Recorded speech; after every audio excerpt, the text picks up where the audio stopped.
সংসারের সচ্ছলতার আশায় ২০২৩ সালের অক্টোবরে নিউ ইয়র্কে পাড়ি জমান নোয়াখালীর সোনাইমুড়ীর কংসনগর গ্রামের মোহাম্মদ ইউসুফ রাজু।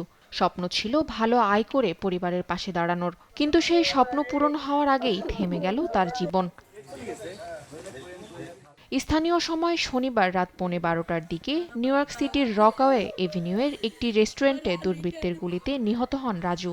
এ সময় গুলিবিদ্ধ হয়ে আহত হন তার সহকর্মী রাসেলও। গতকাল উনি দোকানে ছিল, হঠাৎ করে দুর্বৃত্তরা আসে, হামলা, মাথায় এবং বুকে গুলি করে ওনাকে এখানে হত্যা করে। বন্ধুর বাইকে পায়ে গুলি করে, এখন উনি হসপিটালে আছে।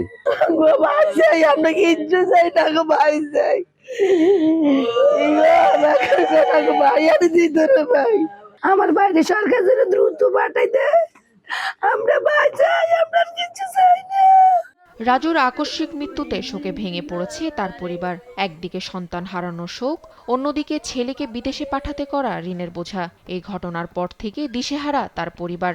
আমার ছেলেটা সপরিবারটা বাঁচার মতো, চলার মতো বা আমরা থাকার মতো একটু ব্যবস্থা যদি সরকার কোনো কিছু করে দেয়, তাহলে অতি ভবিষ্যতে আমাদের সংসারটা চলতে পারে। এখানে গিয়েছে, অনেক দেনাফেনা করে গিয়েছে, ওই টাকাটাও এখনো উঠাইতে পারে নেই, আর তাদের জায়গা সম্পত্তি কিছুই নেই।